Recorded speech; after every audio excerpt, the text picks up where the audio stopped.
and welcome to Futurecasting with Utah State University. I'm Elizabeth Cantwell. I'm the president of USU and the host of this podcast.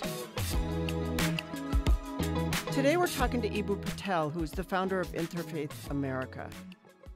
That's a nationally renowned institution, and he's a nationally renowned speaker and an educator on religious pluralism, which is both really important for our community and I think really important today. So for those of you out there who don't know, USU has worked with Eboo Patel's organization for over a decade, a really long time, including to set up our university's Interfaith Initiative, which many of you have participated in, an Interfaith Leadership Certificate Program. And he spoke to our group of more than 1,200 Aggies on the Logan campus in 2014. So this is kind of a decadal update for us, I think. USU is currently implementing an Advancing Religious Pluralism grant from Interfaith America. And this idea of religious pluralism is very much in the conversation here in Utah today, although I'm not sure we all use the same language. We don't necessarily call it pluralism, but we are very much engaged in this conversation that I think of as bridge building across religions.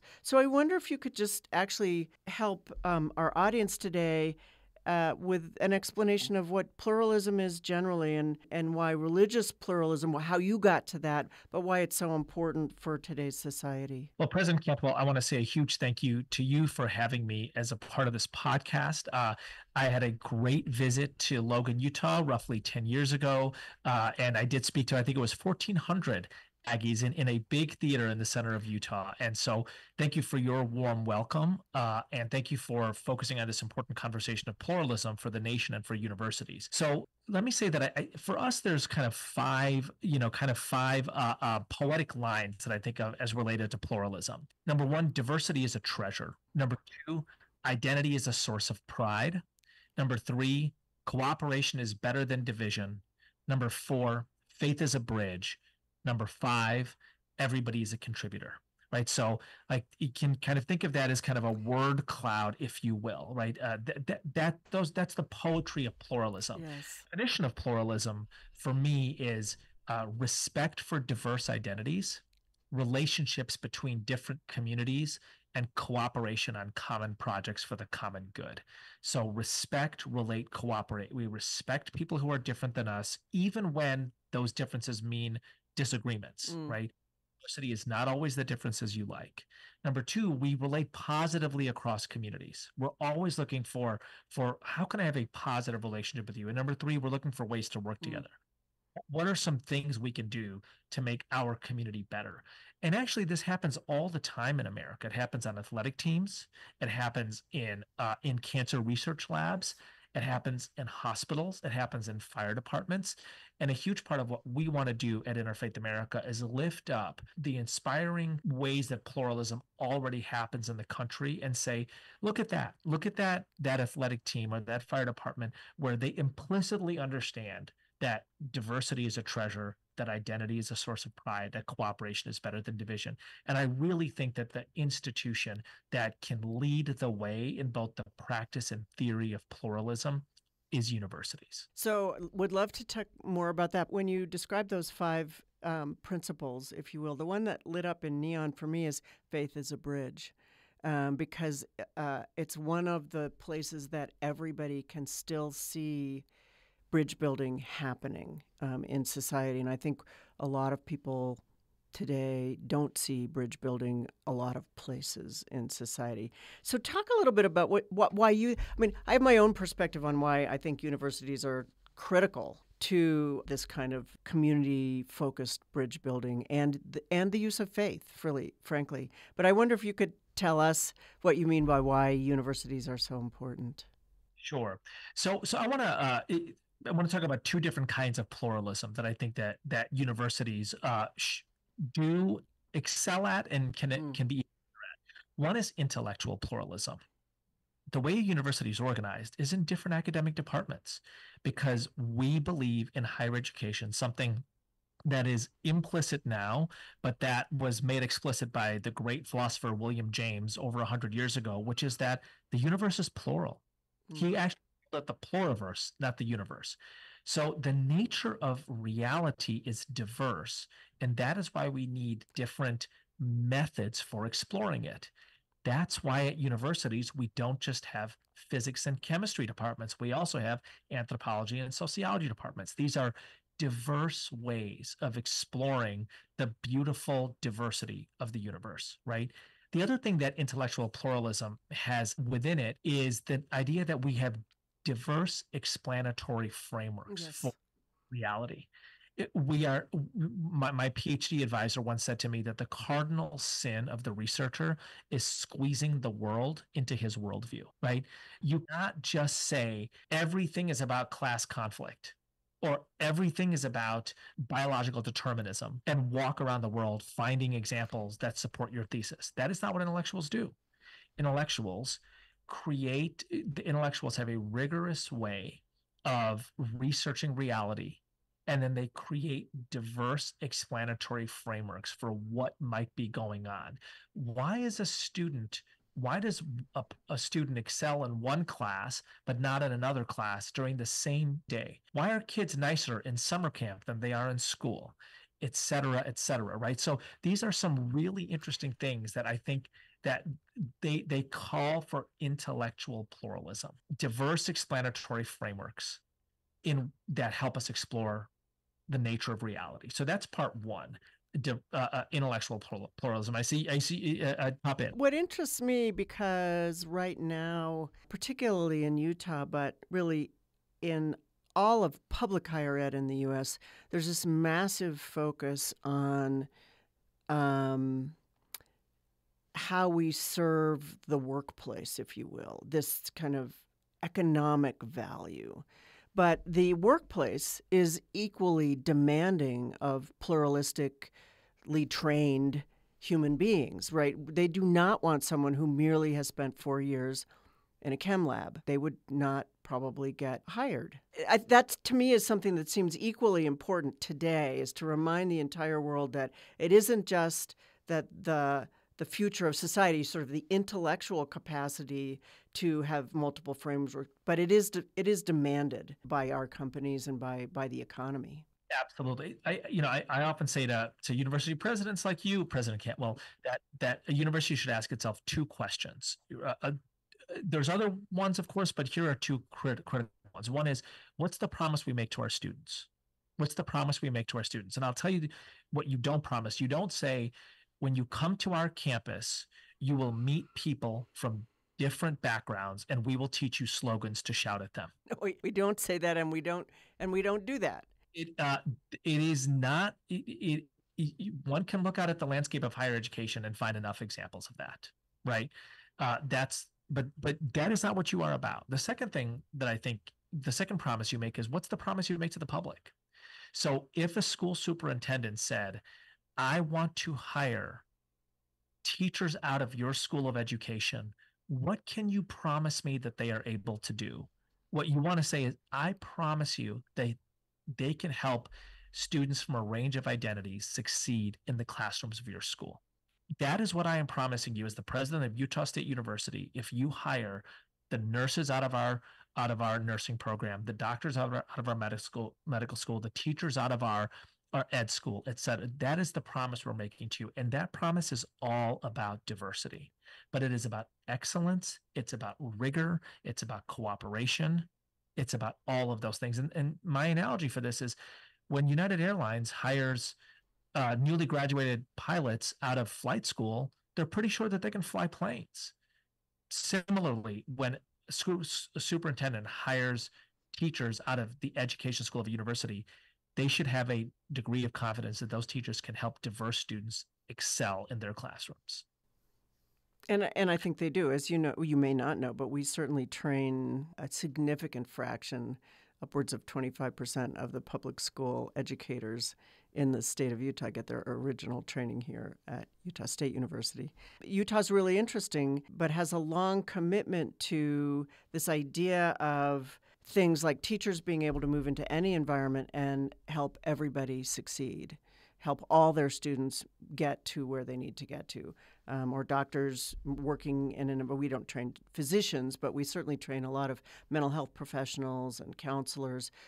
Anybody should be able to go to them for whatever it is that they deliver after they graduate and get what they need. And we do sort of pride ourselves on being the part of the system in Utah that trains people to, and I think it's that trains people to be egalitarian and capable no matter what situation you put them in, which is, I think, why in 2014 coming to Interfaith America was such a natural for some of our faculty and for our students, and why we've really kept it, all of those training capacities and the things that we learned there, we've kept that really strong. We have a huge student organization and a number of faculty who are really committed. So it might be a good segue to sit for our listeners to understand what that organization does.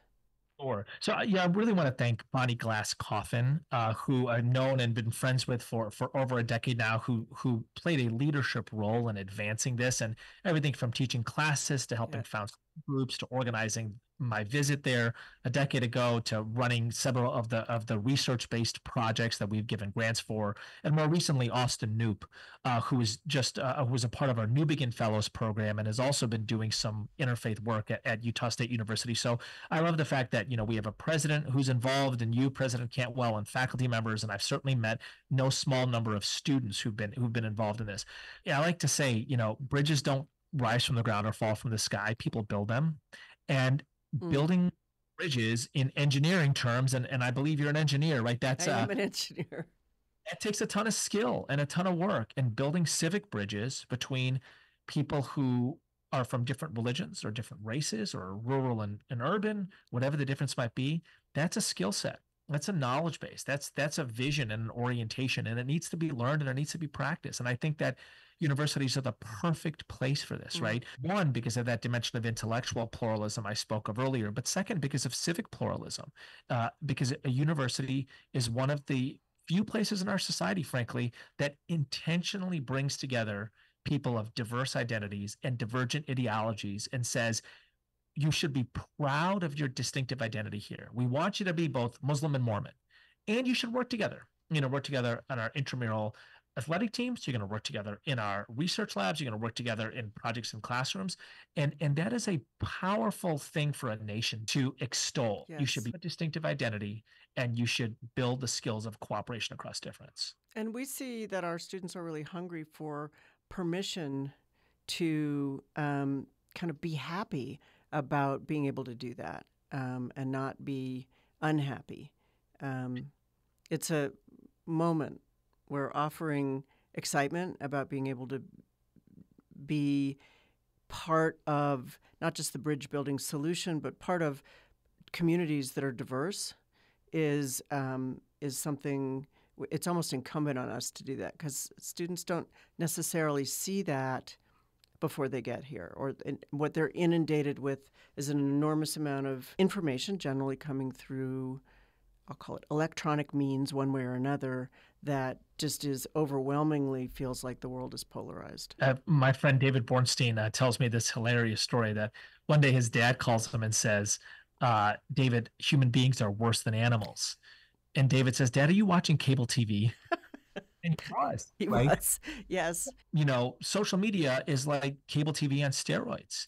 And I think universities are the antidote to that, because they allow for people to be in physical, concrete contact with each other. Mm-hmm. And they lift up the ethos of, we are going to look for common ground. If there are 99 things we disagree on, we're going to find the one thing that we can positively relate on and start there. Now, we'll get to the other 99 things. Disagreements are important in a diverse democracy, but we're going to start with the place of resonance, right? So that's something that I think universities can really lean into. I think another thing universities can lean into is what I like to call the long thought. There are so many easy ways to shoot off short thoughts and hot takes. But my favorite line is, I don't know. Let me think about it. Think about it. Think about it. Let me talk to a range of people. Let me consider a number of perspectives. Let me read a book or two. right? Universities can encourage that ethos and help people practice that skill. And so we do, obviously, in many components of the teaching and learning environment, we do that. We also think about how do we do that where we are delivering teaching and learning either online or in some asynchronous manner, because some of that is upon us, and we believe our students still need some piece of that learned environment, if you will. What else, and I know you've worked with lots of universities, are the kinds of things that we can do to not just create an inclusive environment for, and I'll focus on religious diversity or religious pluralism because we have students of many different religions here. Can we do to create an environment where our students feel belonged, but also where they can translate the things that they know and learn out to others? I know you've seen a lot of ideas and options. I come to Utah a lot because I'm the impact scholar at the University of Utah, and so we share a friend in President Taylor Randall, and I'm really hoping that we'll be able to work with a network of universities in Utah, University of Utah, Brigham Young University, Utah State, maybe Utah Valley University, in really helping partnering, being a good partner to you all and becoming exemplars of pluralism. Yeah. Let me give you a couple of examples of, I think, what that looks like. And we have an article called The Practices of Pluralism for universities. I'll share that with you, and maybe you can put it on this site. That would be lovely, yeah. One is to, I think, to do exactly what you're doing here, President Cantwell, which is for the university president to make a public stand in favor of pluralism and to do talks at the Chamber of Commerce that basically say, this is the promise we make to the public. When you hire our graduates, you can expect people who have the vision, knowledge base, and skill set of bringing diverse identities together into effective teams. You can expect that in your businesses, you can expect that in your hospitals, you can expect that in your school systems, you can expect that in social services, you can expect that in diplomacy, whatever it might be. That is who we graduate, right? And for a university president to be public about what that is, to make that promise effectively. I think a second really important thing is to focus on exactly what you do focus on at USU, which is academic courses that explore the scholarship of working positively together. Listen, this is like half of political theory and social psychology, right? Political theory in America is about how you build a diverse democracy. And the term that political theorists like Horace Callan, like John Courtney Murray, like John Rawls use is pluralism, term that they use when they ask the question, how do you build a healthy, diverse democracy? And in social psychology, you have all of these practical lessons and things like the Robbers Cave experiment, right? What are ways that identities tear us apart? And what are activities that bring us together? And so those are two examples of the way your academic programs can teach students the knowledge base of working together across difference. And then the final thing I'd say is your student affairs division and the focus on skills, right? The opportunity for a university to be a place where students can lead diverse teams in concrete and cooperative projects.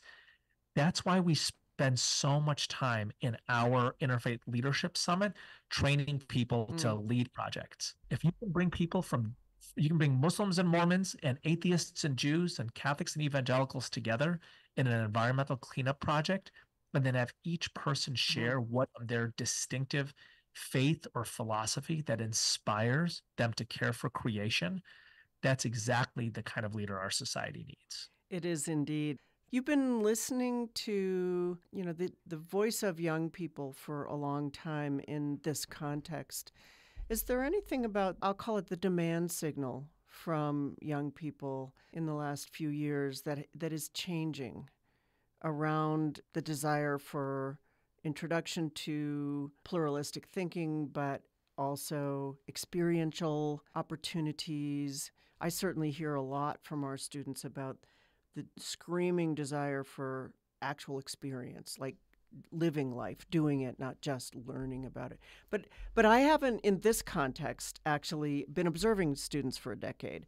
So I thought I would throw you something perhaps unusual. Is there anything that you're noticing about the voice of young people that is changing? So I think the visual display of the Olympics captured a moment. I think it's a new moment, right? I don't think it is going too far or inaccurate at all to say that we've lived through an era of critique where part of what people got good at is telling other people what they were doing wrong, right? Part of what people focused on is all of the things that were bad in the world. But that's not what you do if you're an Olympic athlete. What you do if you're an Olympic athlete is you strive for excellence, and you do it in the context of diversity. So if you take the men's and women U.S. Olympics gymnastics team, of the 5 women, 4 were women of color. Of the 5 men, 2 were men of color. 2 of the quote unquote white guys. Of course, nobody's ever just white. Everybody comes from somewhere, right? Paul Judah, his parents are immigrants from Poland, don't speak a word of English when they arrive. Mom's a nanny, dad's an electrician, and he puts that bronze medal over his dad's neck, and there's like a lot of tears because that is an American story. That immigrant journey is an American story, right?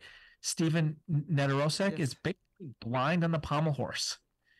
And to look at people who excel in the context of diversity and are so proud of their diverse teammates, I really think that captured them. And I think a lot of 18-year-olds are implicitly saying to their professors, help me be that person. Tell people all the reasons I can't succeed. I don't want to get good at knowing all the barriers to my success. I want to just get good at excelling. And sharing that with one another. We do hear a lot from our student organizations about how can they, take up initiatives like this, even if that's not the original purpose of the organization.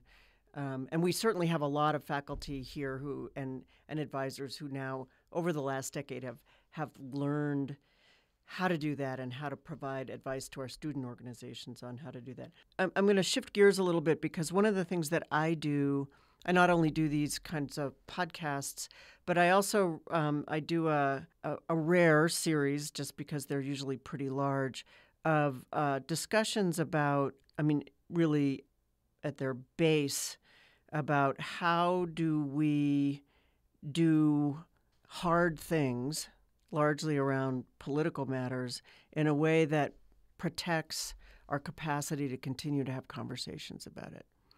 Framing that maybe an interfaith dialogue, how you got to this idea that, or this, it's well beyond an idea, right? But going from interfaith dialogue and cooperation to really a whole movement, really honestly, at least in this country. Because I think people listening are mostly here are campus folks who could get some inspiration from how do I do that? And just as an individual, what am I going to go do tomorrow that's going to make a difference? So one of the quotes that I love is John Courtney Murray, the great Jesuit philosopher, who said, civilization is living and talking together.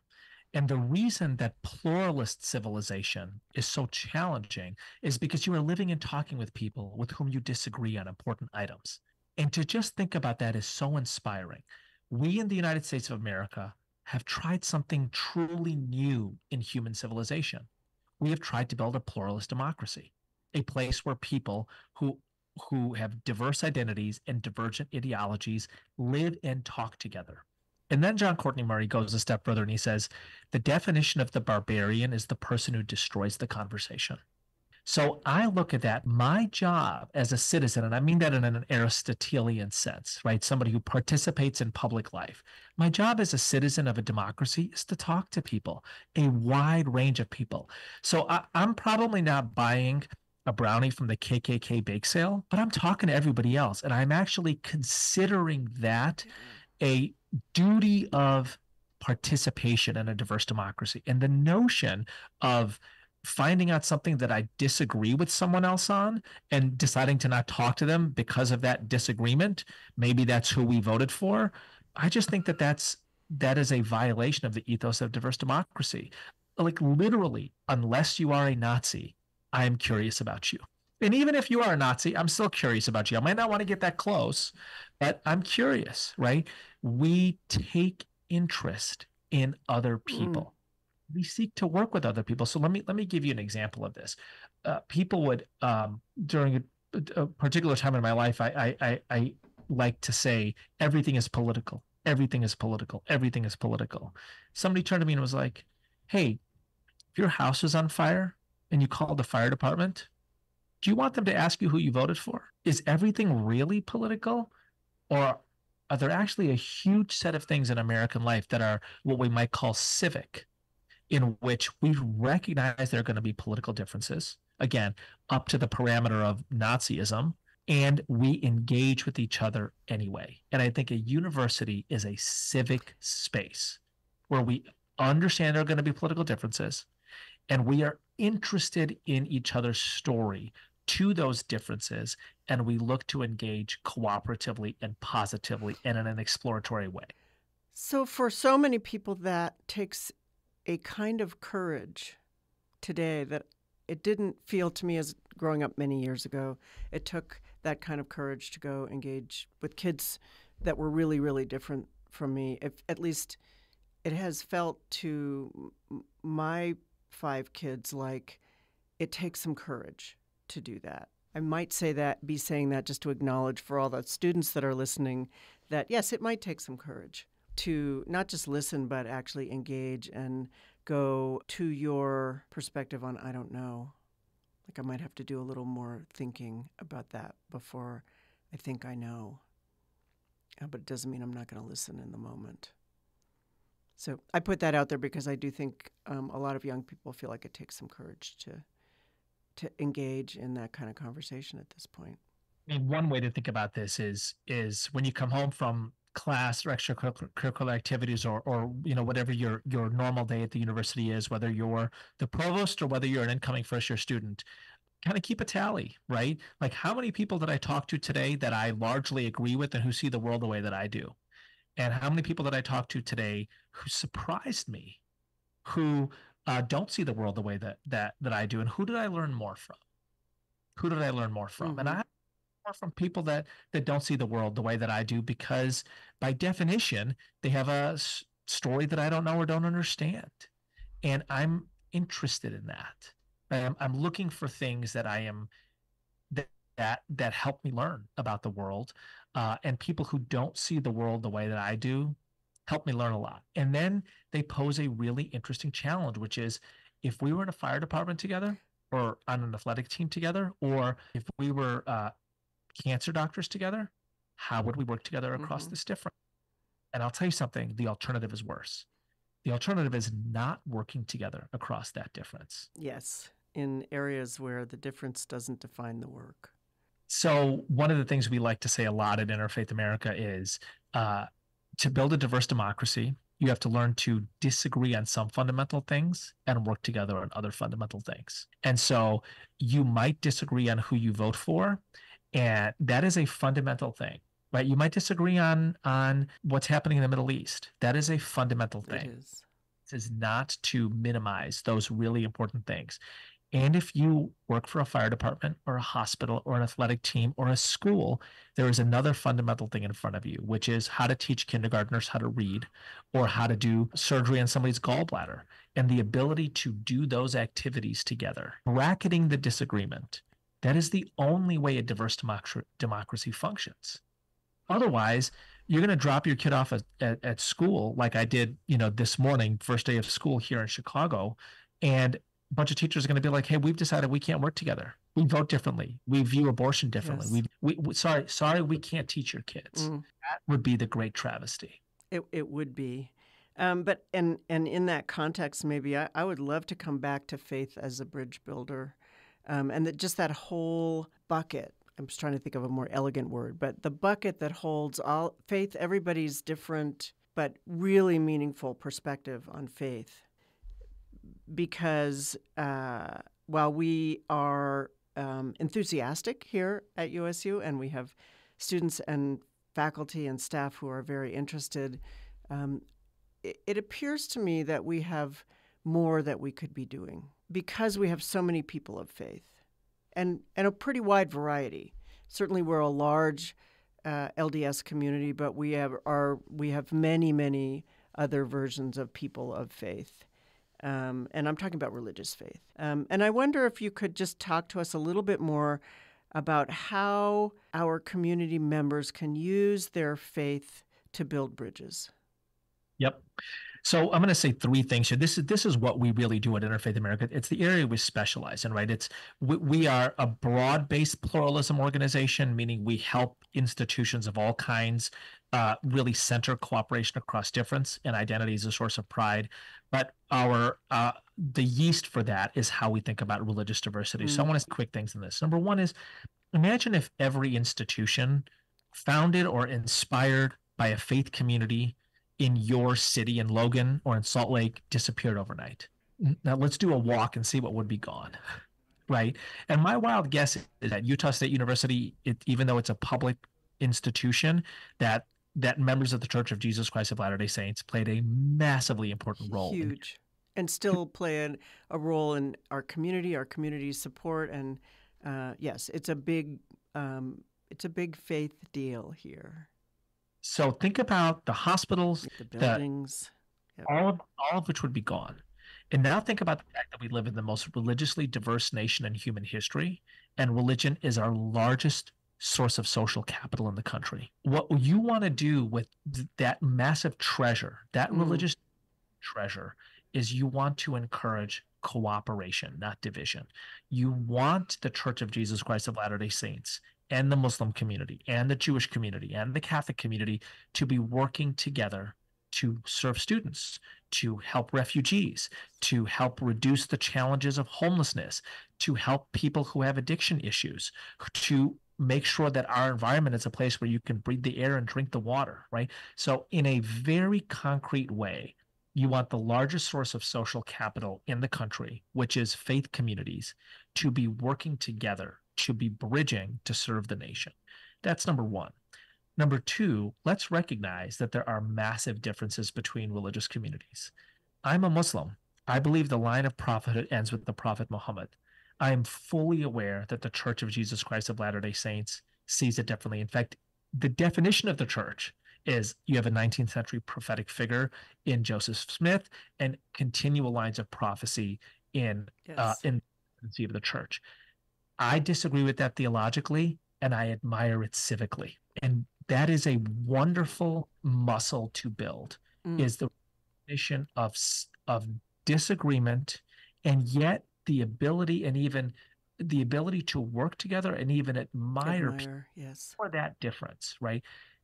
Each religion has what I call a theology of interfaith cooperation, and it was beautifully expressed in a recent statement by President Nelson called Peacemakers Needed. So how do we live out the theology of interfaith cooperation, which is to say the dimension of our faith, which indicates that it is sacred to work with people who are different than you? That is what President Nelson is saying in Peacemakers Needed. So that's point number two, to lean into our faith and to ask, how is cooperation across different sacred in my tradition? And the third thing I would say is what is sui generis in the United States for the United States of America, what we truly do that is new in human history is create a religiously diverse democracy. It is religion that political philosophers over the ages have believed you need to have homogenous, everybody the same religion in order to have a democracy.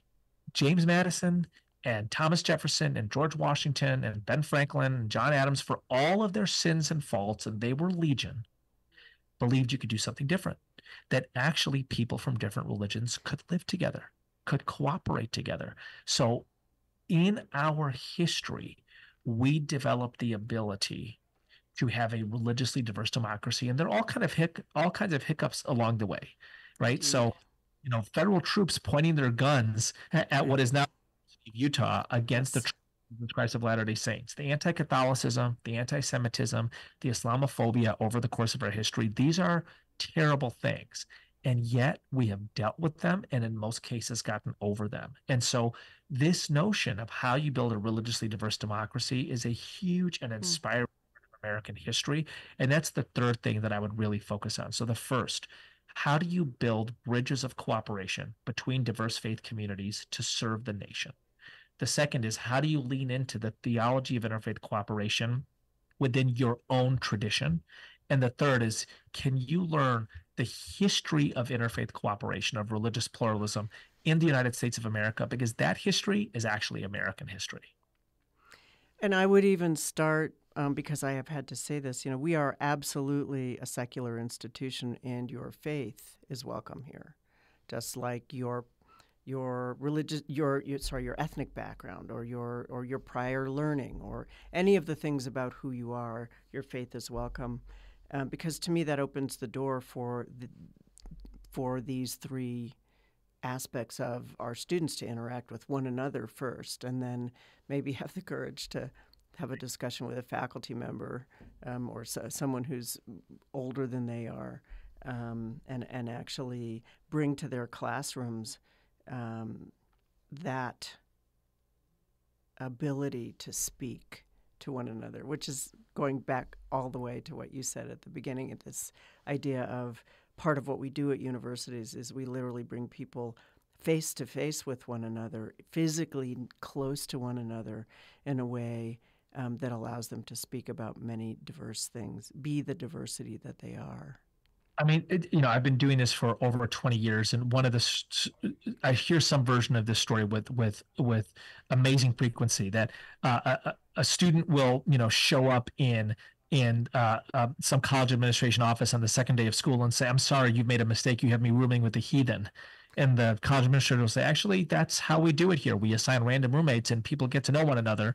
And then 10 years later, that person is the best man at a wedding." Right? That's how you build a diverse democracy. You build a diverse democracy by creating spaces where people with different identities and divergent ideologies can cooperate. So I have to tell my story a little bit for you, Eboo, because I spent most of my career working, down and dirty national security, engineering, technology-related things. And then I met Michael Crow, who's the president of Arizona State University, and the short version of that story, he said to me, "I know you think you have a mission, but the most important mission in the United States right now is the public education, higher education mission. And I think you should come and test this out, because without people like you in that mission, we need you."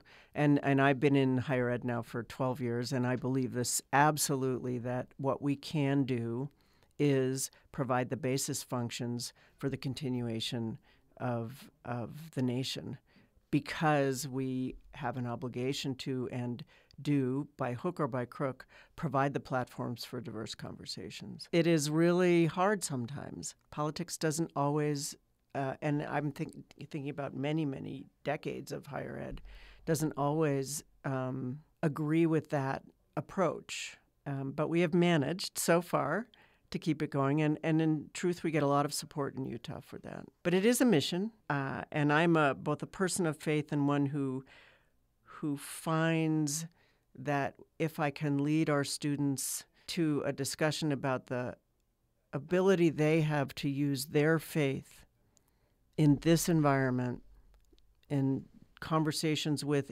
or even in their intellectual output, the papers they write, etc., to bridge from whatever they're thinking about, whatever they're troubled by, to the next place where they can feel a little more part of the system. That's something they can hear and they can do right now. Absolutely. Listen, identity is a source of pride.